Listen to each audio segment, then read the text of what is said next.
தமிழ் பேசும் அனைத்து நல்லவர்களுக்கும் வணக்கம். ஸோ இந்த வீடியோவில் நம்ம பார்க்க போகிறது the most expected smartphone OnePlus 13R. திருப்பி வச்சிருக்கேன், பரவாயில்ல, இப்படி வச்சுக்கலாம். ஆனால் போன வருஷம் வந்த 12Rலேயே வந்து பார்த்தீங்கன்னா நிறைய விஷயம் இருந்தது. இப்படி அப்படி அந்த 40,000 செக்மெண்ட்டில் இவங்க தான் கிங்குன்னு சொன்னாலும் அதில் ஒரு சில கான்ஸ் ரொம்ப பெருசாகவே இருந்தது. இதில் அதெல்லாம் நிவர்த்தி பண்ணியிருக்காங்களா?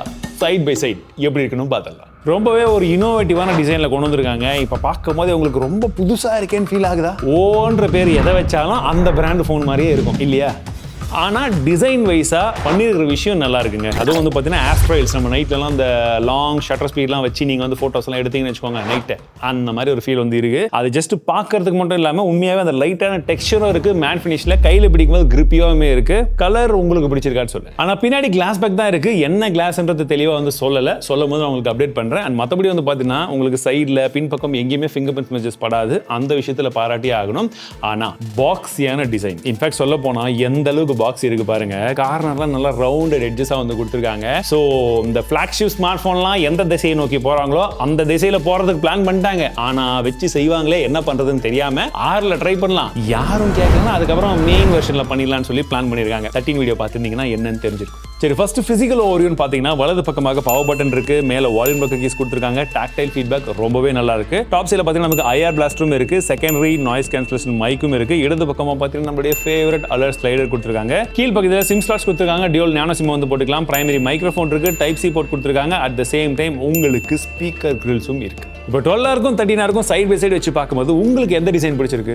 ஏன் இதை இப்படி கேட்குறேன்னா, ஏன்னா பின்னாடி எந்த அளவுக்கு டிசைன் மாறி இருக்கோ முன்னாடியும் மாறி இருக்கு. ஏன்னா இதுல ஒரு ஃபிளாட்டான டிஸ்பிளே வந்து கொடுத்துருக்காங்க. பட் பெசில்ஸ் ரொம்ப ஸ்லிம்மா தான் இருக்கு. சைட் பை சைடு நீங்க 12Rயும் 13Rயும் வச்சு பாருங்க, டிஸ்பிளேல பெரிய வித்தியாசமே தெரியாது accept that biggest curve. Display நல்லா நேரோவா இருக்கு. 6.78 இன்ச்சுக்கான ஒரு பெரிய டிஸ்பிளே கொடுத்துருக்காங்க. 1.5K ரெசல்யூஷன்ல LTPO 4.1 டிஸ்பிளே தான் இருக்கு. 1 Hz to 120 Hzக்கான டைனமிக் ரெஃப்ரெஷர்ஸுமே வந்து இருக்கு. அண்ட் உங்களுக்கு HBM பொறுத்த வரைக்கும் 1600 நிட்ஸ் இருக்கு. பீக் பிரைட்னஸ் பொறுத்த வரைக்கும் 4500. இன்டோர்ல பிரச்சனையே இல்லை, அவுட்டோர்லயும் யூஸ் பண்ணி பார்த்தோம். பிரைட்னஸ் லெவல்ஸ் நல்லாவே இருக்குன்னு சொல்லலாம். விசிபிலிட்டிலையும் எந்த ஒரு இஷ்யூமே வந்து கிடையாது. HDR 10+க்கான சப்போர்ட்டும் கொடுக்குறாங்க. அவுட் ஆஃப் த பாக்ஸ்ல நமக்கு நெட்ஃபிளிக்ஸ் இன்ஸ்டால் பண்ணி கொடுத்து என்ன பயன்? உள்ள HDR சப்போர்ட் இல்ல. டியூல் ஸ்டீரியோ ஸ்பீக்கர் கொடுத்துருக்காங்க. இந்த ஸ்மார்ட் போனை பொறுத்த வரைக்கும் நமக்கு 12Rலயே ஆடியோ நல்லா இருந்ததுன்னு நாங்க சொல்லியிருந்தோம். ஸோ அதை விட இதில் இன்னும் கொஞ்சம் இம்ப்ரூவே ஆயிருக்கு. ஸோ மல்டிமீடியாவை பொறுத்த வரைக்கும் உங்களுக்கு வியூவிங் ஆங்கிள்ஸாக இருக்கட்டும், ஆடியோடைய கன்சம்ஷனோட சேர்ந்து நீங்க பார்க்கும்போது ஒரு நல்ல ஒரு மல்டிமீடியா கன்சம்ஷன் இதில் இருக்கும். ப்ராசஸர் இப்போ ரீசெண்டான ஃபிளாக்ஷிப் ப்ராசஸர் Snapdragon 8 Gen 3 தான் இருக்கு. அண்ட் ஒரு பெரிய அட்வான்டேஜ் இதில் என்னன்னா, ஏற்கனவே யூஸ் பண்ணி பழைய ஒரு ஃபிளாக்ஷிப் ப்ராசஸர் அப்படின்றதுனால நமக்கு ஆப்டிமைசேஷன் எல்லாமே இன்னும் கொஞ்சம் பெட்டரா கொடுக்க முடியும். பட் அதை கொடுத்துருக்காங்களான்னு பார்க்கணும். அதற்கு முன்பாக இதில் LPDDR5Xக்கான RAM டைப், UFS 4.0க்கான ஸ்டோரேஜ் சப்போர்ட்டும் கொடுத்துருக்காங்க. ஸோ இந்த மூணுத்தோட காம்பினேஷனோட நாங்கள் வந்து யூஸ் பண்ணி பார்க்கும்போது அந்த மல்டி டாஸ்கிங் எல்லாமே பிளேஸாக இருந்ததுன்னு சொல்லலாம். இன்ஃபேக்ட் பார்த்தீங்கன்னா ஒரு நாள் நைட்டு நாங்கள் ஒரு 10 ஆப்ஸ்க்கு மேலே எல்லாமே லோட் பண்ணி ஹெவி ஆப்ஸோட சேர்த்து நாங்கள் வச்சுட்டு அடுத்த நாள் எழுந்து யூஸ் பண்ணும் பொழுதும் அந்த ஆப்ஸ் எல்லாம் மெமரியில் அப்படியே வச்சுட்டு இருந்திருக்கு. இன்டென்சிவான ஆப்பாக இருக்கும் பட்சத்தில் கூட. சரி, அப்போ பெஞ்ச் மார்க் எந்த அளவுக்கு இருக்குன்றதையும் பார்த்துலாம். ஸோ AnTuTu ரன் பண்ணி பார்க்கும்போது 1.87 மில்லியன் வந்திருக்குங்க. 3D மார்க் எக்ஸ்ட்ரீம் ட்ரஸ்ட் டெஸ்ட்டை பொறுத்த வரைக்கும் 57% தான் வந்திருக்கு. ஏன் இந்த அளவுக்கு கம்மியா இருக்குன்னு பார்க்கும்போது தெர்மல்ஸுமே 51 டிகிரி வரைக்கும் போயிருக்கு. அண்ட் அது நல்லாவே வந்து ஃபீலும் பண்ண முடியும். ஸோ இதெல்லாமே வந்து வெறும் பெஞ்ச் மார்க் ஸ்கோர் மட்டும் தான். பட் ப்ராக்டிக்கலாக எப்படி இருந்துச்சு அதுதானே நமக்கு தேவை. ஸோ BGMA இருக்கட்டும், ஜென்ஷன் இம்பாக்டாக இருக்கட்டும், இது எல்லாத்துலையுமே top of the line settings வச்சு விளையாடி பார்த்தோம். BGMA பொறுத்த வரைக்கும் 120 FPS நம்ம கேம்ஸ் விளையாடும் போது கேமிங் பர்ஃபார்மன்ஸ் நல்லாவே இருந்தது. எந்த ஒரு விஷயமே வந்து கிடையாது. அண்ட் இந்த இடத்துல ஓவர் ஹீட்டிங்குமே ஆகலாம். அண்ட் ஜென்ஷன் இம்பாக்ட்லையுமே பார்த்தீங்கன்னா 60 FPS. சரி, இது எப்படின்னு திணறும்னு நினைச்சோம். பட் 30 மினிட்ஸ் 45 மினிட்ஸ் வரைக்குமே உங்களால் நல்ல கேம் பிளே பண்ண முடியுது. அதுக்கப்புறம் ஃப்ரேம் டிராப்ஸ் இருக்கு. பட் அப்படி இருந்தாலும் நீங்கள் 1 hour வரைக்கும் ஸ்ட்ரெச் பண்ணி கேம் பிளே பண்ண முடியும். இது எல்லாத்தை விட முக்கியமான விஷயம், இந்த செக்மெண்ட்ல ஸ்மார்ட் போன் வாங்கக்கூடியவங்க அந்த கேமரா கண்டிப்பாக நல்லா இருக்கும்னு எதிர்பார்ப்பாங்க. அப்போ இதில் என்ன இருக்குன்றத ஃபர்ஸ்ட் இருக்கிற ஸ்பெக்கை சொல்லிடுறேன். 50 மெகாபிக்சலுக்கான பிரைமரி கேமரா கொடுத்துருக்காங்க. சோனி LYT 700 அப்படின்னு சொல்லக்கூடிய சென்சர். ரெண்டாவதா டெலஃபோட்டோ லென்ஸ் வந்து கொடுத்துருக்காங்க, சாம்சங் உடைய JN5. மூன்றாவதாக 8 மெகாபிக்சலுக்கான அல்ட்ரா வைட் சென்சர் கொடுத்துருக்காங்க. அண்ட் 16 மெகாபிக்சலுக்கான செல்ஃபி கேமரா வந்து கொடுத்துருக்காங்க. ஒரு பெரிய நல்ல விஷயம் என்னடான்னு பார்த்தீங்கன்னா, இந்த ஸ்மார்ட் போன்ல இருக்கிற அந்த 2 மெகாபிக்சலுக்கான மேக்ரோவை தூக்கிட்டு உருப்படியாக யூஸ் பண்ற மாதிரி ஒரு சென்சரை கொடுத்துருக்காங்க. அது யூஸ்ஃபுல்லா இருக்கான்ற கேமரா சாம்பிள்ஸை பாருங்க. ஸோ மாற்றி பல இடங்களில் நாங்கள் எடுத்து பார்த்தோம். டைரக்ட் சன்லைட் எல்லாமே கேமரா குவாலிட்டி நல்லாவே இருந்ததுன்னு சொல்லலாம். அண்ட் ப்ராசஸிங்குமே நல்லா இருக்கு, டீடைல்ஸ் நல்லா இருக்கு, டைனமிக் ரேஞ்சுமே நல்லா வந்திருக்குங்க. அண்ட் இந்த வாட்டி அந்த டெலஃபோட்டோ லென்ஸ் அதில் எடுக்கக்கூடிய போர்ட்ரேட் ஷாட்ஸ் எல்லாமே பார்க்கறதுக்கு ரொம்பவே ஒரு நல்ல ப்ராசஸிங் வந்து பண்ணியிருக்கு. போன வருஷம் OnePlusல நம்ம நம்ம என்னெல்லாம் மிஸ் பண்ணோமோ அதுவும் ஸ்பெஷலாக இந்த 12Rல இந்த வாட்டி அதெல்லாமே நல்லா பண்ணியிருக்காங்க. அண்ட் நாங்கள் 12R கூட கம்பேர் பண்ணும் போதுமே இந்த 13Rல கேமராவுடைய இம்ப்ரூவ்மெண்ட் அப்படின்றது விசிபிளாகவே தெரியுது. ஆனால் அல்ட்ரா வைட் கிட்டத்தட்ட 8 மெகாபிக்சலுக்கு எந்த மாதிரி குவாலிட்டி வருமோ அவ்வளோதான், ரொம்ப பெருசாக எதிர்பார்க்காதீங்க. அண்ட் செல்ஃபியில் எந்த ஒரு மாற்றமும் கிடையாது. கேமரா குவாலிட்டியை பொறுத்த வரைக்கும் ஓரளவுக்கு நியூட்ரலான ஒரு கலர்ஸ் வந்து கொடுக்குது. டீடைல்ஸ் ஓரளவுக்கு வந்து பரவாயில்லையா வருது. ரியர் ஃபேசிங் கேமரால 4K 60 fps எடுத்துட்டு இருக்கோம். ஆடியோ எப்படி இருக்குன்னு சொல்லுங்க. ஜஸ்ட் வாக் பண்றேன். ஸ்டெபிலிட்டி எப்படி இருக்குன்னு பாருங்க. அண்ட் ஸ்கின் டோன் எந்த மாதிரி இருக்கு. ஸோ இந்த வீடியோ நம்ம ஃப்ரண்ட் ஃபேசிங் கேமரா எடுத்துட்டு இருக்கோம். ஆடியோ வீடியோ எல்லாமே இதில் தான் ரெக்கார்ட் ஆகிட்டு இருக்கு. 12Rல பார்க்கும்போது எப்படி இருக்குன்னு சொல்லுங்க. அண்ட் 13Rல எப்படி இருக்கு. நல்ல வெயில். இப்போ ஷேடோக்கு போகலாம். எஸ், இப்போ கம்ப்ளீட் ஷேடோவில் ஃபேஸ் பார்க்கறதுக்கு எப்படி இருக்குன்னு பாருங்க.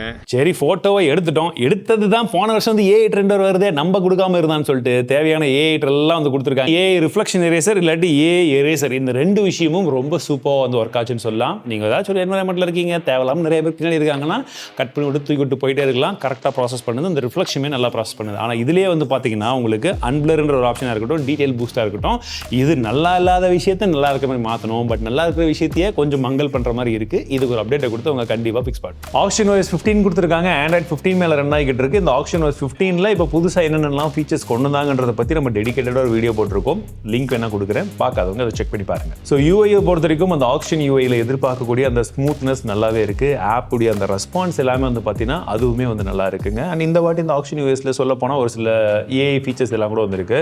இந்த நோட் ஏஐ இருக்கட்டும், நோட்டிஃபிகேஷன் நீங்கள் வந்து ப்ரைவசி அந்த விஷயங்கள் இல்லை, ஜெமினியை வந்து பார்த்தீங்கன்னா நீங்கள் லாக் ஸ்க்ரீனில் கூட வந்து யூஸ் பண்ணிக்கலாம்.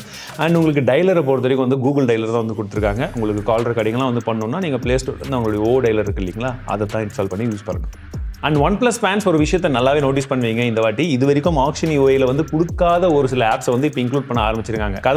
கலர் ஓஎஸ்ல இருக்கிற விஷயங்களை ஒன்னொன்னா எடுத்துட்டு வர ஆரம்பிச்சிருக்காங்க. அது இதில் இருக்கு. அது ப்ரீ இன்ஸ்டால்ட் ஆப்ஸா இல்லை ப்ளோட்வேர்ஸா கன்சிடர் பண்ணுறதான்னு சொல்லி நம்ம தான் டிசைட் பண்ணணும். ஸோ எனக்கு என்ன பயம்னா, இவங்க ஏற்கனவே கொஞ்சம் கொஞ்சமாக கலர் சைடு போய்கிட்டு இருக்காங்க. மொத்தமாக கலர் ஓஎஸ் மாதிரி கொடுத்துட்டாங்கன்னா அப்போ அந்த OnePlusக்கான யூனிக்னஸ் கம்ப்ளீட்டாக காலி ஆகிடும்.